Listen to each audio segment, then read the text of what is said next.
नमस्कार दोस्तों, स्वागत है आपका अपने प्लेटफॉर्म एनसीईआरटी बाय विक्रम पर।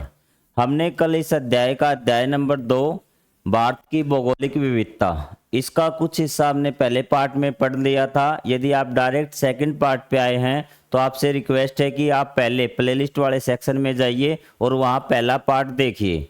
तो हिमालय के बारे में हमने काफ़ी कुछ पढ़ लिया था। तो आज के जो लेक्चर में हम पढ़ेंगे हिमालय को किन 3 श्रेणियों में बांटा गया है। कंप्लीट अध्याय है, लाइन बाय लाइन, एक भी पॉइंट आपका नहीं छूटेगा भी। तो ये देखिए, हिमालय को 3 श्रेणियों में मुख्यतः वर्गीकृत किया गया है। पहला जो है आपका वो है हिमाद्री, जिसको नाम दिया गया है वृद्ध हिमालय का भी। क्या नाम दिया गया है? वृद्ध हिमालय का मतलब जो सबसे ऊंचा हिमालय, जो बड़ा हिमालय है, वो आपका हिमाद्री है।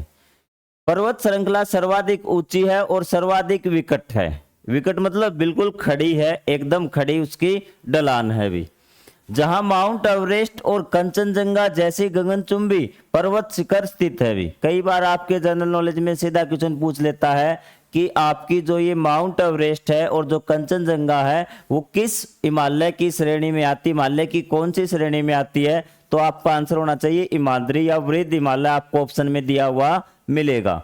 यह क्षेत्र संपूर्ण वर्ष हिमाच्छिद रहता है। यहाँ जीवन अत्यंत कठिन है तथा यहाँ मानव बस्तियां अधिक नहीं है भी। हिमाच्छिद का मतलब है कि बर्फ से ढका हुआ, कि ये बर्फ से ढका हुआ रहता पूरे साल और यहाँ रहने की जो कंडीशन है वो बहुत ज़्यादा मुश्किल है। तो यहाँ बहुत ज़्यादा लोग नहीं रहते, या फिर ये मान लीजिए यहाँ पे कोई रहता ही नहीं। सिर्फ यहाँ पे जो आज जैसा आपको बताया था, कोई संत है, कोई महात्मा, वो तपस्या करने के लिए जाता है, या फिर वो भी नहीं तो यहाँ पे सिर्फ जो पर्वतारोही है ना, वही जाते पर्वतों पर चढ़ने वाले। उसके बाद आपका सेकंड हिस्सा है हिमाचल, लघु हिमालय। कई बच्चे इसको समझेंगे कि हिमाचल प्रदेश की बात हो रही है, लेकिन नई एनसीईआरटी में इसका जो नाम दिया गया है वो हिमाचल दिया गया है, जो हिमालय के मध्य का हिस्सा है और जिसको लघु हिमालय बोलते हैं, मतलब हिमालय का छोटा सा रूप। अब देखिए इसमें क्या बताया गया है कि इसमें बताया गया है कि यह वृद्ध हिमालय के दक्षिण में स्थित है। तो पहले आपको डायरेक्शन का ज्ञान होना चाहिए, डायरेक्शन की नॉलेज, कि जैसे हम ऊपर की तरफ जाते, कोई भी मैप आप देख रहे हैं तो उत्तर दिशा है, जैसे ही आप नीचे की तरफ आते हैं तो दक्षिण दिशा है। तो यहाँ पे देखिए कि मैं एक बार हिमालय की इस प्रकार से हिमालय है, इस प्रकार से फैला हुआ है। ये हिमालय के 3 भाग हैं, कि जैसे आपका सबसे ऊपर है वो तो आपका कौन सा वृद्ध हिमालय है, और उसके बाद जो सेकंड है वो आपका क्या है? हिमाचल है, और तीसरा है शिवालिक पहाड़ियां। इस प्रकार हिमालय को 3 भागों में बांटा हुआ है अभी। क्लियर हुए आपको तीनों भाग? वृद्ध हिमालय, हिमाचल और शिवालिक की पहाड़ियां। ये चीज आपको ध्यान में रखनी है। पहला हिमालय कौन सा था हमारा? हिमाद्री। हिमाद्री नाम क्यों दिया गया? क्योंकि हिम, यहाँ पे सारा साल बर्फ जमी हुई है। हिम का मतलब बर्फ होता है। ये चीजें आपको क्लियर हुई तीनों? तो अब हम हिमाचल के बारे में पढ़ते हैं कि हिमाचल के बारे में क्या बताया गया। वृद्ध हिमालय के दक्षिण में स्थित है। तो ये देखिए, ये आपका वृद्ध हिमालय है, ये वाला, ये आपका वृद्ध हिमालय है, और यहाँ सारी जो ऊंची ऊंची चोटियाँ हैं जैसे माउंट एवरेस्ट है या फिर कंचनजंगा है, वो यहाँ इसमें वृद्ध हिमालय में, हिमाद्री में है। उसके बाद बाद आता है आपका हिमाचल। क्या आता है? हिमाचल। ये वृद्ध हिमालय के दक्षिण में स्थित है। ये देखिए ऊपर तो ये नॉर्थ है, और जैसे आप इसके दक्षिण की तरफ आएंगे, इसलिए कहा है कि ये दक्षिण में स्थित है। कई बार ये क्वेश्चन पूछ लेता है कि ये कि कौन सी दिशा में। जैसे आप ऊपर की तरफ जाएंगे तो उत्तर दिशा है, और जैसे नीचे आएंगे तो दक्षिण दिशा। ये बात आपको ध्यान रखनी है। और ये क्या है? यहाँ की जलवायु समशीतोष्ण है भी। समशीतोष्ण का मतलब ये मान लीजिए कि ठंडी है, मतलब जो मानव रहने के लिए बहुत ज्यादा उपयोगी है भी। ठीक है, जो समृद्ध जैव विविधता और मानव निवास के लिए उपयुक्त है। जैव विविधता मतलब अलग अलग जीवों के लिए, पेड़ पौधों के लिए बहुत ज्यादा उपयुक्त है। और नैनीताल, मसूरी, दार्जिलिंग, पश्चिम बंगाल, शिमला, हिमाचल प्रदेश जैसे लोकप्रिय पर्यटन स्थल इसी क्षेत्र में आते हैं। अब देखिए 2 चीजें आपकी क्लियर हो गई। पहला, जो ऊंचे ऊंचे पर्वत शिखर हैं जैसे माउंट एवरेस्ट और आपका ये कंचनजंगा, वो कौन से हिमालय में है? हिमाद्री या वृद्ध हिमालय में। और उसके बाद जो आपके घूमने लायक स्थल है ना, जहां आप घूमना पसंद करते हैं, नैनीताल है, मसूरी है, दार्जिलिंग है या फिर शिमला है, ये कौन से हिमालय में आते हैं? ये हिमाचल में, या लघु हिमालय, कई बार इसको मध्य हिमालय भी बोला जाता है, तो आप इसमें कंफ्यूज मत होना। अब हम बात करेंगे शिवालिक की। शिवालिक की पहाड़ियां, और इसको बोलते हैं बाह्य हिमालय। क्या बोलते हैं? बाह्य हिमालय बोलते हैं। हिमालय की 3 सबसे निचली श्रृंखला बनाती है, जिसमें घुमावदार पहाड़ियां और घने जंगल सम्मिलित हैं। ये गिरिपाद वन्य जीवों से समृद्ध है। गिरिपाद क्या होता है कि जो पहाड़ों की तलहटी होती है ना, कि जैसे ये पहाड़ हैं अभी, कि ये मान लीजिए कि ये आपके पहाड़ हैं, और इसके जो नीचे का स्थल होता है ना, पहाड़ के जस्ट नीचे, ये मान लीजिए कि जड़ में जो समतल मैदान होता है ना, तो उसको क्या बोलते हैं? गिरिपाद बोलते हैं भी। और जैसे आप और आगे जाओगे तो ये बिल्कुल ही समतल मैदान आ जाएगा, कि यहाँ पे तो बिल्कुल प्लेन मैदान आ जाएगा, जहाँ पे मिट्टी होगी, मिट्टी बिल्कुल पथरीली नहीं होगी। लेकिन ये जो गिरिपाद है ना, इनकी मिट्टी पथरीली होगी, ठीक है, तो इसलिए इनको गिरिपाद बोलते हैं। जो हिमालय और गंगा के मैदानों के बीच के एक संक्रमण क्षेत्र के रूप में कार्य करती है। जैसे ये आपका हिमालय हो गया, ये आपका गंगा का मैदान हो गया नीचे वाला, जो बीच में ये यहाँ पे देखिए, जहाँ पे मैं पेन चला रहा हूँ, यहाँ पे क्या है? गिरिपाद, इस क्षेत्र को गिरिपाद बोलते हैं भी। तो ये भी क्या है? वन्य जीवों से समृद्ध जो हिमालय और गंगा के मैदानों के बीच एक संक्रमण क्षेत्र के रूप में कार्य करती है भी। क्लियर हुई आपको तीनों हिमालय? सबसे पहले हिमाद्री, जिसको वृद्ध हिमालय भी कहा जाता है, उसके बाद हिमाचल, जिसको लघु हिमालय या मध्य हिमालय भी कहा जाता है, और उसके बाद आपका शिवालिक पहाड़ियां, जिसको आप बाह्य हिमालय भी बोल सकते हैं। अब तीनों की विशेषताएं बता दीजिए। जो आपका हिमाद्री हिमालय है, उसमें क्या है? जो सबसे ऊंची ऊंची चोटियां हिमालय की, वो आपकी हिमाद्री या वृद्ध हिमालय में है। जो आपके घूमने लायक सारे स्थल हैं, वो आपके मध्य हिमालय में है। और उसके बाद जो शिवालिक की पहाड़ियां हैं, वो आपका बाह्य हिमालय, यहाँ की पहाड़ियां घुमावदार है, और ये गिरिपाद इनको बोलते हैं। तो आपको बताइए कि हिमालय के तीनों पार्ट क्लियर हुए या नहीं हुए? अब इसके बारे में कोई भी क्वेश्चन बनता है तो आप उसको आराम से सोल्व कर दोगे।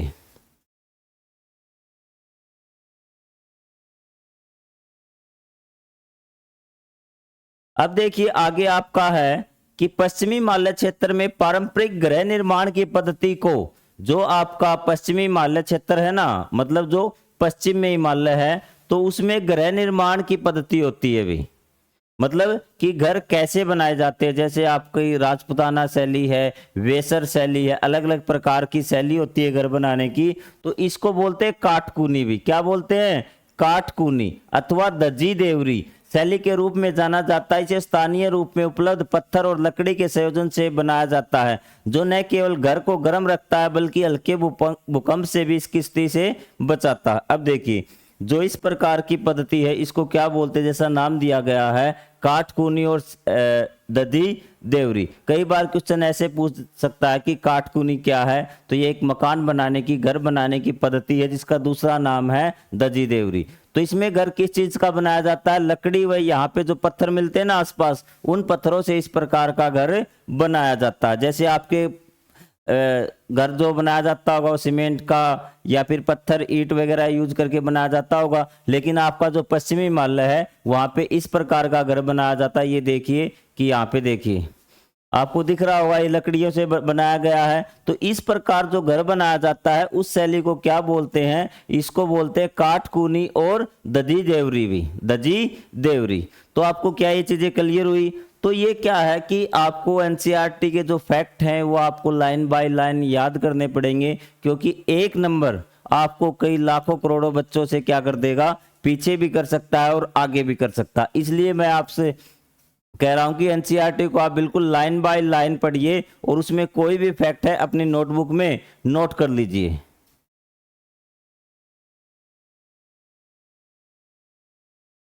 अब आ जाइए आगे, हिमाचल प्रदेश में ग्रेट हिमालयन राष्ट्रीय उद्यान भी। तो आपका ये क्वेश्चन यहीं पे बन गया कि ग्रेट हिमालयन जो राष्ट्रीय उद्यान है वो कहाँ पर है? वो हिमाचल प्रदेश में है भी। आपको यहाँ से ट्रिक भी हो जाएगी, हिमाचल है और यहाँ पे ग्रेट हिमालयन है, तो राष्ट्रीय उद्यान जहाँ वनस्पति और जीवों की अत्यधिक विविधता पाई जाती है, उस उद्यान को यूनेस्को द्वारा विश्व धरोहर स्थल के रूप में घोषित किया गया है। विश्व धरोहर मतलब विश्व की धरोहर भी, ठीक है। यूनेस्को एक संस्था है अंतरराष्ट्रीय, ठीक है। उद्यान की जैव विविधता को सरकार के साथ साथ उद्यान में रहने वाले ग्रामीण समुदाय द्वारा भी संरक्षित किया जा रहा। इसने कहा कि जो इस उद्यान में जो वनस्पति हैं, जो जीव जंतु रहते हैं, उनकी रक्षा सिर्फ सरकार ही नहीं करती, वहां रहने वाले आसपास के ग्रामीण लोग हैं वो भी उसकी रक्षा करते हैं। आपके लिए बनता है कि ग्रेट हिमालयन राष्ट्रीय उद्यान किस प्रदेश में? हिमाचल प्रदेश। और इसको क्या है, यूनेस्को द्वारा विश्व धरोहर स्थल घोषित किया गया है। आपके लिए ये इंपॉर्टेंट फैक्ट है। साथ साथ मैं आपको बताता चलूंगा कि कौन से आपके लिए इंपॉर्टेंट फैक्ट है और कौन से आपको विशेष तौर पर याद करने हैं। तो ये यहाँ पे अलग अलग चीजें दी गई हैं कि यहाँ देखिए कि क्या क्या चीजें दर्शाई गई हैं भी। तो ये जानवर है, ये यहाँ पे आप देख सकते हैं, विविधता देख सकते हैं इसकी, ये सारी चीजें आपको अच्छे से समझाई गई है। आप एनसीईआरटी की बुक ले लीजिए, पढ़ लीजिए उसको, और जो चीज आप लाइन न समझ में आए वह आप वीडियो को आगे पीछे स्क्रॉल करके देख सकते हैं। तो इसमें इतनी ज्यादा वो बात नहीं है कि आपको समझ में ना आए। मैं मेरी तरफ से पूरी कोशिश कर रहा हूं कि आपको लाइन बाय लाइन एक एक शब्द समझा दूं ताकि आपको कोई दिक्कत न हो। तो इसके बाद हमारा सेकंड पार्ट है भाग का, जो हमने किया था। भारत को 5 भागों में बांटा गया था। तो हिमालय के बारे में हम पढ़ चुके हैं। अब हम पढ़ेंगे भारत का शीत मरुस्थल। भारत का शीत मरुस्थल, काफी बच्चों के मन में मरुस्थल का नाम सुनते ही आ जाता होगा रेत ही रेत और बहुत गर्म स्थान जहां झाड़ियां वगैरह हो। लेकिन यहाँ पे आप अगर ध्यान से देखेंगे तो क्या लिखा हुआ है? भारत का शीत मरुस्थल। क्या लिखा हुआ है? भारत का शीत मरुस्थल, ठंडा मरुस्थल। मरुस्थल शब्द सुनते ही मन में उष्ण प्रदेश की छवि आती है। उष्ण प्रदेश मतलब गर्म प्रदेश की छवि उभरती। हालांकि मरुस्थल शीत भी होते हैं और मरुस्थल क्या होते हैं? ठंडे भी होते हैं। और भारत में भी एक ऐसा शीत मरुस्थल है लद्दाख, जिसका नाम है लद्दाख। एक शीत मरुस्थल है जहां सर्दियों में तापमान -30 डिग्री सेल्सियस से नीचे चला जाता है। यहाँ बहुत कम वर्षा होती है और भूभाग उबड़ खाबड़ है, जिसे चट्टानी क्षेत्र, गहरी घाटियां और पेंगोंग त्सो झील जैसी झीलें सम्मिलित है भी। तो यहाँ एक आपको फैक्ट आता है आपका कि जो ये आपका पेंगोंग त्सो भी, त्सो का मतलब क्या होता है? झील होता है, और पेंगोंग उस झील का नाम है। तो पेंगोंग झील कहाँ है? लद्दाख में है भी। क्लियर हुई बात कि लद्दाख आपका शीत मरुस्थल है। और यहाँ पे क्या क्या चीजें हैं? चट्टानी क्षेत्र, गहरी घाटियां, जो आपकी भूमि है यहाँ की उबड़ खाबड़ है, और तापमान -30 डिग्री सेल्सियस यहाँ पर चला जाता है सर्दियों में। तो इसलिए इसको नाम दिया गया शीत मरुस्थल भी। अब देखिए इंपॉर्टेंट फैक्ट एक और आता है, यहाँ की भूमि चंद्रमा की सतह जैसी दिखाई देती है भी। इसकी अगर आप भूमि को देखोगे तो जैसे चंद्रमा की सतह है ना, वैसे यहाँ की भूमि नजर आती है, इसलिए इसको चंद्रभूमि कहा जाता है भी। जो भूगर्भ शास्त्री हैं, मतलब जो भूमि का अध्ययन करते हैं, वो इस भूभाग के निर्माण की व्याख्या इस तरह से करते हैं, जैसा हमने पहले पढ़ा था। जब भारतीय भूभाग यूरेशिया से टकराया तो पहाड़ मुड़ गए थे। यह मुड़ा हुआ भाग कभी एक महासागर का हिस्सा था, और इसलिए इस क्षेत्र की चट्टानें मुख्य रूप से रेत और चिकनी मिट्टी की बनी हुई थी। तो इसने कहा कि ये जो आपका लद्दाख है, आपको मैंने पहले वाले पार्ट में बताया था कि भारत किस प्रकार से ये हिमालय पर्वत बना था, कि मान लेते हैं ये भारत है भी, ये यहाँ पे था, ये भूमध्य रेखा थी, और यहाँ पे आपका एशिया और यूरोप दोनों महाद्वीप थे। इस भारत ने मूवमेंट करनी स्टार्ट की और ये यहाँ पहुंच गए। जब इससे ये टकराया ना, तो ये हिमालय पर्वत है, जैसे मैंने आपको बताते, जैसे कोई चीज मेरा हाथ आ रहा है, मान लीजिए कि जैसे यहाँ पे बड़ी चीज आएगी तो ये आगे से उठना स्टार्ट होगा, और इस प्रकार से क्या हुआ कि हिमालय पर्वत का निर्माण हुआ। उसी प्रकार ये बताता है कि ये जो लद्दाख था ना, तो यहाँ पे पहले समुन्द्र था। क्या था? समुन्द्र था। तो समुन्द्र की मिट्टी आपको चिकनी होगी, ठीक है। तो जैसे ही वो टकराया तो क्या हुआ? भाग ऊपर उठा, और भाग ऊपर उठा तो पानी तो नीचे की ओर आ गया, लेकिन जो मिट्टी थी, चिकनी मिट्टी जो समुद्र की, वो तो वही रहेगी ना। तो इस प्रकार इसने बताया कि यह मुड़ा हुआ भाग कभी एक महासागर का हिस्सा था, और इसलिए इस क्षेत्र की चट्टानें मुख्य रूप से रेत और चिकनी मिट्टी की बनी हुई है, क्योंकि समुद्र की सतह में रेत क्या होता है? रेत और चिकनी मिट्टी होती है। आपको चीजें क्लियर हो रही है? अगर आपको अब भी चीजें क्लियर नहीं हो रही ना, तो आपको थोड़ा सा और ध्यान लगाने की जरूरत है। हाँ, कोई टॉपिक ऐसा आता है कि सर हमें ये बात समझ में नहीं आई, तो आप कमेंट बॉक्स में लिख देना, मैं आपका उसको रिप्लाई दे दूंगा। और जल्दी हम डाउट सेशन स्टार्ट करने वाले हैं, शायद न इस संडे से मैं 7 बजे लाइव आने की कोशिश करूं कि आपके जो डाउट हैं वो आपको क्लियर हो भी। तो ये देखिए लद्दाख की चंद्र भूमि भी, तो इस प्रकार ये जो भूमि देख रहे हैं ये ऐसी सतह आपकी चंद्रमा की है, इसलिए लद्दाख को क्या कहा जाता है, चंद्र भूमि कहा जाता है। और ये आपका याक जानवर है जो लद्दाख के मरुस्थल में पाया जाता है, तो इसके लिए क्या दूध, मांस, ऊन, गोबर के लिए और परिवहन के लिए भी इसको यूज करते हैं, प्रयोग करते हैं। और ये आपकी लद्दाख में पेंगोंग त्सो झील जो मैंने आपको बता दिया कि ये खारे पानी की झील है भी। और इसमें खारापन है जो वो किसके कारण है कि इस झील में क्या है कि बहुत सारे खनिज पदार्थ घुले हुए हैं, तो इसलिए इसका जल क्या है, खारा है। क्वेश्चन कैसे भी बना सकता है, कुछ भी बना सकता है। आप वन लाइनर बुक लेते हैं और सबसे बड़ी गलती यही करते हैं भी, ठीक है। तो आपसे पूछ ले कि जो आपकी ये पेंगोंग झील है इसका जो है आपका जल खारा किस कारण से है भी, तो उसमें घुले हुए खनिजों के कारण है।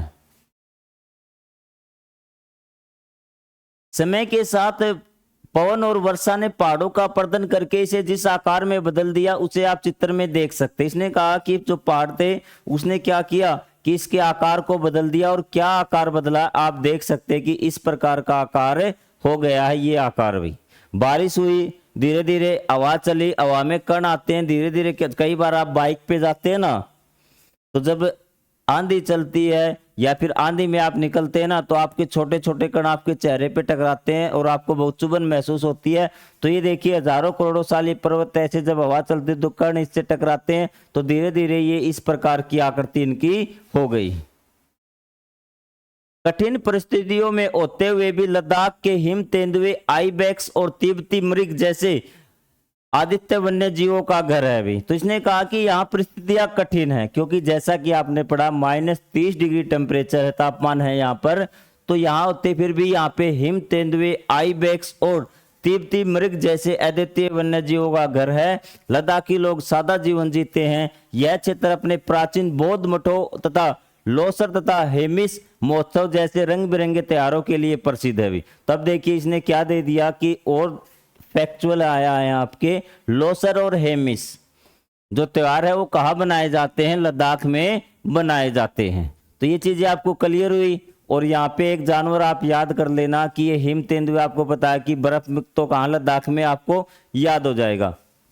आइबेक्स, आइबेक्स याद रखना, आइस से आपको याद हो जाएगा कि आइबेक्स लद्दाख में आइस है भी। तिब्बती मृग, ये आपको याद करना कि तिब्बती मृग कहाँ पाए जाते हैं, तो आपको ऑप्शन में मिलेगा लद्दाख, तो आपको लद्दाख करना है। क्लियर ये चीजें आपको। और ये लोसर और हेमिस महोत्सव कहाँ मनाए जाते हैं, लद्दाख में मनाए जाते हैं भी। अब हम बात करेंगे गंगा के मैदान की। जैसे ही हम हिमालय से दक्षिण की ओर बढ़ते हैं भी, हिमालय पहुंच गए, तो हिमालय हमने पढ़ लिया। एक बार क्विक रिवीजन करवाता हूं। हिमालय आपने पढ़ लिया, हिमाद्री, वृद्ध हिमालय, साथ साथ याद करना हिमाचल जिसको मध्य हिमालय या लघु हिमालय बोलते हैं, और आपका तीसरा शिवालिक जिसको बाह्य हिमालय भी बोलते हैं। ऊपर वाले हिमालय में सबसे ऊंची चोटियां थी, मध्य वाले में जो घूमने वाले स्थल है, पर्यटक स्थल है, वो इसमें मिलेंगे, और तीसरे में शिवालिक की पहाड़ियां, गिरिपाद पर्वत हैं भी, ठीक है। तो उसके बाद जैसे इसके मैंने बताया नीचे की ओर आप आओगे तो दक्षिण की दिशा बोलेंगे, तो जैसे ही इसके दक्षिण में आते हैं तो आप आ जाएंगे गंगा के विशाल और उपजाऊ मैदानों में पहुंचते हैं। गंगा के क्यों बोला गया है, क्योंकि इन मैदानों का निर्माण गंगा के कारण हुआ है भी। आप देखना जब पानी बहता है ना, तो जहां जहां पानी बहेगा वो पूरा एरिया प्लेन हो जाएगा भी। तो गंगा के बहाव के कारण ये एरिया क्या हो गया, आपका प्लेन हो गया भी। तो इस कारण गंगा के मैदान बोला गया इनको। ये मैदान भारत के इतिहास और सभ्यता का एक महत्वपूर्ण भाग रहे हैं। भारत का इतिहास और सभ्यता का महत्वपूर्ण भाग कैसे रहे हैं, क्योंकि यहाँ पे भारत की से संबंधित बहुत सारी ऐतिहासिक घटनाएं, युद्ध वगैरह यहाँ पे हुए हैं भी। इन मैदानों को हिमालय से निकलने वाली विशाल नदियां पोषित करती हैं, मतलब जो पानी प्रदान करती हैं, जो नदियां हिमालय से पर्वत से निकलती, हिमालय पे जो बर्फ जमी हुई है उसका पानी, बर्फ पिघलने से उसका पानी से इन नदियों में पानी पहुंचता है, और ये पानी कहाँ पहुंचता है? गंगा के मैदानों में, इन मैदानों में भी। जो इस क्षेत्र के लिए जल के रूप में महत्वपूर्ण जीवन रेखा है, सिंधु गंगा ब्रह्मपुत्र नदी प्रणालियां अपनी सहायक नदियों को व्यापक जाल से इस क्षेत्र की मिट्टी को खनिजों से समृद्ध करती है अभी। अब देखिए, सॉरी, कि बर्फ पिघल के नीचे आएगी, वो बर्फ का पानी इन नदियों के माध्यम से इन मैदानों में पहुंचता है, तो वहां पे खनिज अपने साथ खनिज भी बहा के लेके आएगा और इन मैदानों में छोड़ देगा, तो यहाँ खनिज भरपूर हो गए और खनिजों के कारण यहाँ की मिट्टी क्या हो गई? उपजाऊ होगी। इसीलिए इसको यहाँ की जीवन रेखा भी बोला गया है। अभी क्या बोला गया है? जीवन रेखा। तो मिट्टी में खनिजों को समृद्ध हो गए, खनिजों से, जिससे यह क्षेत्र अत्यधिक उपजाऊ और कृषि के लिए आदर्श बन जाता। मतलब कृषि के लिए, खेती के लिए यह क्षेत्र बहुत ज्यादा उपयोगी है अभी। और यहाँ जो कृषि की जो व्यवस्था है या फिर जो मात्रा, वो बहुत अधिक होती है, क्योंकि ये मैदान है बहुत ज्यादा उपजाऊ है। यहाँ खेती बहुत अधिक मात्रा में होती है। नदियां जल विद्युत उत्पादन का भी एक स्रोत है। भारत की जनसंख्या का एक बड़ा भाग इन्हीं मैदानी क्षेत्रों में रहता है। तो पहले एक जो ओल्ड एनसीईआरटी थी, उसमें क्वेश्चन आया था कि पहाड़ों में लोग कम क्यों रहते हैं, मैदानों पे ज्यादा क्यों रहते हैं। तो आपको कारण मिल गया होगा कि मैदानों पे लोग क्यों रहते हैं। एक तो वहां पे रहना आसान है, मकान बनाना, उद्योग लगाना, कुछ भी काम कर लीजिए, वो मैदानों पे आसान है, इसलिए लोग वहीं पे रहेंगे। इसके अपोजिट अगर पहाड़ों में जाएंगे तो वहां पे सारी चीजें मुश्किल होंगी आपके लिए, इसलिए पहाड़ों में कम लोग रहते हैं।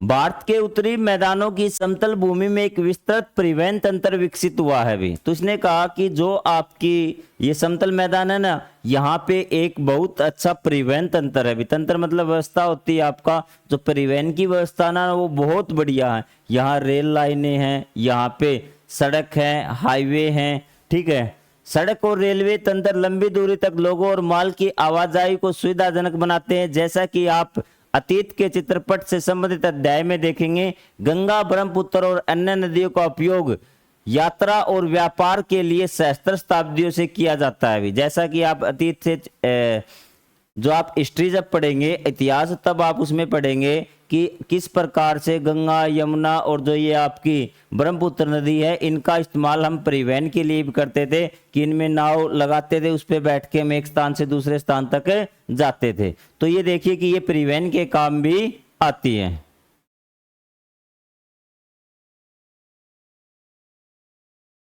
भारत में अधिकांश नदियों के नाम देवियों के नाम पे रखे गए, जैसे गंगा, यमुना, कावेरी आदि। जबकि ब्रह्मपुत्र के नाम का अर्थ है ब्रह्मा का पुत्र भी। अब देखिए, कई बार रीजनिंग है ना, आपकी रीजनिंग में क्वेश्चन पूछ लेता है कि इनमें से अलग बताइए, और आप अलग नहीं बता पाते, क्योंकि चारों नदियों के नाम दिए हुए मिलेंगे और उनमें से ब्रह्मपुत्र मिलेगा। और आपको ध्यान रखना होगा कि जो ब्रह्मपुत्र है उसका अर्थ है ब्रह्मा का पुत्र, और बाकी गंगा, यमुना, कावेरी, सरस्वती है, ये सब क्या है? देवियों के नाम पे इनके नाम है भी।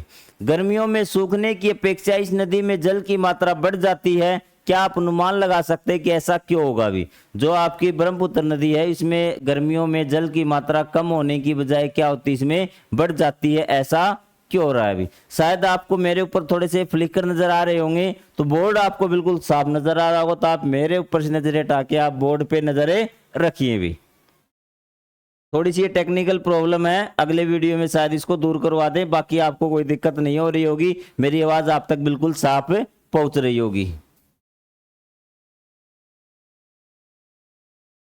मैदानी क्षेत्र में प्रकाश के सकेंद्रण पर ध्यान दीजिए। भी क्या, किस पे ध्यान देना आपको? प्रकाश के सकेंद्रण पर ध्यान देना है। अभी सकेंद्रण क्या होता है? अभी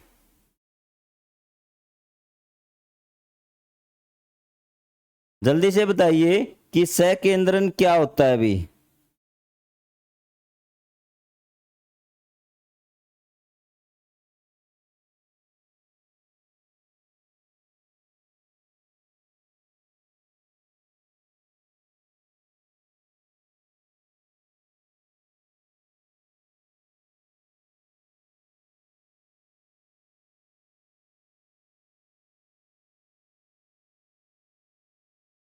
क्या आपको पता है कि सकेंद्रन क्या होता है? सकेंद्रन होता है कोई भी चीज एक बिंदु पर इकट्ठा होना भी।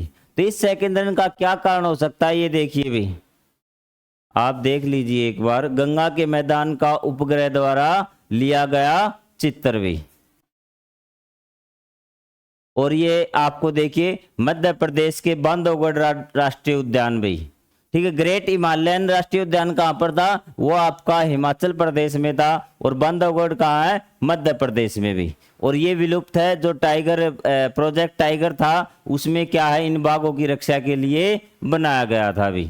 ठीक है, तो क्या आपको ये समझ में आया कि किस कारण से प्रकाश के सकेंद्रण पर ध्यान दीजिए कि प्रकाश एक जगह इकट्ठा हो रहा है, ऐसा क्या हो सकता है अभी। अगले वीडियो में मैं आपका इस आंसर आप कमेंट करना आपको पता हो तो, वरना अगले वीडियो में आपका ये होमवर्क है, अगले वीडियो में इसका आपको जवाब दूंगा अभी।